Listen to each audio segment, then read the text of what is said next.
I'm delighted to say I'm joined by the newest first-time PDC ranking event winner, Damon Heta. Thank you very much for the time, Damon. How are you doing? Yeah, awesome, mate, awesome. And we've got a lot to catch up on. We had you on in December last year, just before your World Championship debut. You win your first round game against Jose de Sousa 3-0. How did you find your debut on that Alexandra Palace stage? Oh, that was next level. That's something that the experience was just insane, and to obviously win my first game. Oh yeah, I think I've just for the second game. I think I was just still coming down off first win, to be honest. So, but I've got all that experience now, and I'm just looking forward to everything else.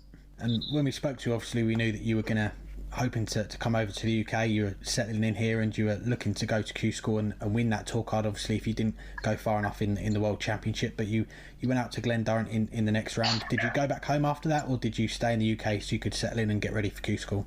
Yeah, mate. No, my plan was to stay in no matter what happened. So and that's why I came over in November to give myself that preparation, because I know it would be a very, very hard task to come all this way just to be settled within like a small amount of time. So my plan was obviously to kick on, stay on, play in as many just local comps or whatever comps were going, get that experience, playing players I don't know that are playing well. Obviously the plan was do the Q School. And if that didn't happen, I always just had the backup plan, and I was still going to kick on playing Challenge Tour and stuff. But it counted my lucky stars that I got the tour card, and things just been a whirlwind since then. Looking back at that Q School, then the second day you had a big run. You got to the final round. You just lost out in that final game, and you had a decent run on the first day as well. So how were you feeling after that second day, coming so close to winning that tour card outright, but you were very high up on that order of merit? Yeah, I was a bit gutted that second day, because I was playing well, and to just die off near the end being so close. So I was a bit gutted, but to be fair, I was like, I really had to just shake that off, because I know there was another 2 days, and nothing was guaranteed. So I was going to rock up the next 2 days and just give it everything. And sure enough, the third day I even had I can't remember, but I had a few wins, and I think that was enough to put me over the line. But I still wasn't leaving anything to chance, and still rocking up the fourth day. And I just I think playing in the Australian leagues, having long days of darts, is like really prepared me for that Q School sort of scene. You're just there all day pretty much. If you're lucky to, you're there all day. And I've got Australian darts to thank. So you get your tour card from the Order of Merit. In the first few months we saw some impressive performances from you, some big averages, a bit of bad luck, it's got to be said at times, with the draws. But before the tour was shut down, how would you assess those first few months on the tour? Those first months on the tour, playing in obviously what I did, it's really, I have to pretty much adapt and learn fast, because it's only a limited time to get to the 64 and stuff to keep your tour cards. So those first few months I was playing well, to be fair. I swear my game was lifted, but you're playing against players of that stature, and you've really just got to take your chances, and I probably didn't take as many as I should have. So I think that break that we've just had coming up into this one, it really settled me down, and I returned bigger and stronger and knew what I was in for. We had your good friend Kyle Anderson on the show a few months back, and he spoke to us about you and him travelling back to Australia when the pandemic really hit here in the UK. You were flying home. How were you feeling then? Was it just all about getting home, or not thinking about the darts at all? Yeah, obviously, it was getting home, because the darts wasn't even going to go ahead. But as soon as I got home, it was nice, family, friends, and I just went back to work as well. I was lucky that I had work to keep that financials ticking over. And then once things looked like, I was always trying to keep in contact of when the darts are going to start, because it just felt like I was on a holiday coming back home, and then I'm like, I just really want to get back. I really want to just do what I can on the dart scene, because it was like a 2-year build up. and then I'm back home again. So yeah, it must have felt a little bit strange, and I suppose it was a long break really from the tour. 4 months we had. I know we had the at-home darts during that time, but in terms of the Pro Tour events, which a 4-month break, the summer series comes around in July, and yourself and Carl both missing out on that. How close did you get to coming back to the UK, or was it always going to be a non-starter given all the regulations at that time? Yeah, the rules were really harsh on me with being in Australia. Australia was in like a really deep lockdown. You had to have this real special exemptions to fly, and I just couldn't. I couldn't rush any paperwork. And I really wanted to get back because 5 tournaments, 5 pro tours. That to me, that's probably like a really big deal. That could mean a few extra £100 just to miss out on, or and I would look back and go, and there's not much, but there wasn't anything that I could have done. And I was just watching and stewing back home, but looking back now, it was one way it could have been worth it. So. I suppose in terms of events that you'd qualified for after the summer series, there wasn't really anything announced after that. It was just the World Match Play and the Premier League. So when did you get back over to the UK? Yeah, so I've been back now about 7 weeks.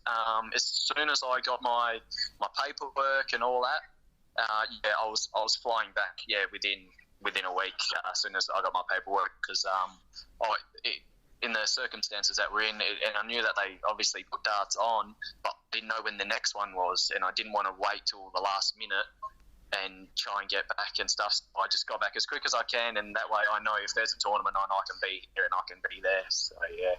So what was it like then? You're in Germany at the moment. We've just finished up the autumn series, and I know it's been a great week for you, winning a title. But what was it like turning up to Germany, turning up to the hotel to play in these events, first events for you on the PDC circuit for 6 months? Yeah, it was a bit. I felt really, really comfortable. Like I think in myself, I played a lot of online. In the meantime, in the break and stuff, and I played some really good players on there, and I think I learned a little bit from it.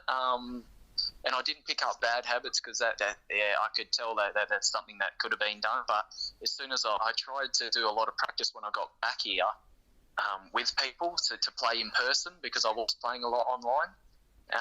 But I just felt really comfortable, and because I was playing well online, I came in with heaps of confidence of just going, I can smash anybody on my day as well. So I knew that I was going to play well. Let's look at that run on Sunday then. Some big wins on your way to picking up the title. None bigger than, of course, beating the world number 1 Michael van Gerwen along the way. You also put out the recently crowned World Match Play champion Dimitri van der Berg. So when you're going through these rounds, beating these top quality players, did you start to feel like this was maybe your time and that title was coming? Well, no, I wasn't even looking that far in the draws. I wasn't even thinking about going like all the way to the final. I literally was just thinking about one game at a time, because I drew first game was Scott Waits, and I've just gone, here we go. This is my revenge for him beating me in the UK Open. And that's after that game, I was like, yep, just bring on the next one. And I really didn't know who I had. Until my wife told me after every game, because I didn't really want to know. Beating them guys, it might not have been like a really high averages, but all I did was take it leg by leg, keep applying pressure, and just not even look at the finish line, because sometimes you just stuff it up if you're doing sort of that thing.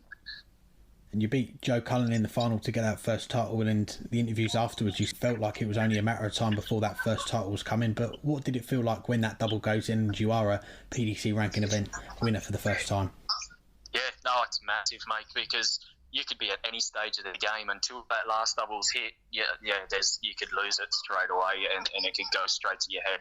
So I just kept real focused, and as soon as that went in, it was just a big relief off your shoulders. You know what I mean? It's it was amazing. And then it's like a domino effect, everything that's going to come after it as well. So it pushes me up the rankings a bit. So you just gain more confidence, and if you can just keep getting through those, because the first game's the hardest, I think most players would say, and now I just feel that keep getting through them first rounds and second, and everything else will come along with it. So I think if I just keep this steady motion going, I think I can move up a bit faster. And we've got to ask you about the nickname as well. You're the second player nicknamed the Heat to win a PDC ranking title after Dennis Ovens. But from your end, where did the nickname come from? Well, it's literally just my last name with the letters changed around. But there was I've been through so many nights just with friends and stuff, coming up with silly names and nothing really. And I know it's Dennis Ovens, and picking like a walk-on song, and I know. Yeah, and I didn't want to pick the same, so it's been it's always comes up in conversation with mates and stuff. So, but like I think it just suits. And plus I work on roofs, metal roofs, in 40-degree heats and stuff. So it's sort of a bit of a irony. Fair enough. What about the worst nicknames then? You said you were coming up with some different ones. What are the ones that you look back on and think, wow, I'm happy I didn't use that one? I don't know. I had the Crusader when I first come on the scenes, and it was like, how the hell did I just pick that? I don't even know. That was, I think it just went with a song, and the Crusaders is a rugby team as well, so yeah.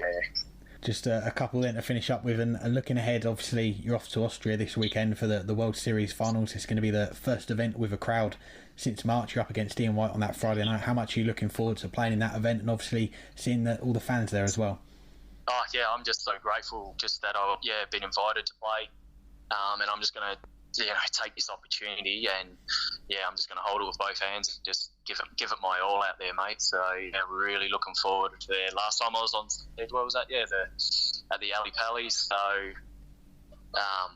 just heaps looking forward, and I just can't wait. And it's been a big few days for you, of course, winning your first PDC ranking title, but also the announcement that's come out this week as well. You've signed with Harrows. How did that come about, and how much do you think it will help having a big manufacturer like them on board with you now? Oh yeah, tenfold. I don't have to. It's just another weight off your shoulders, isn't it? I did sign up with them a little back. I think it was like March, but didn't really, because of all the COVID. It seemed like there was no point of doing announcements and stuff like that. So it's all good that it's happened now after such after a solid week of darts. Happy with that.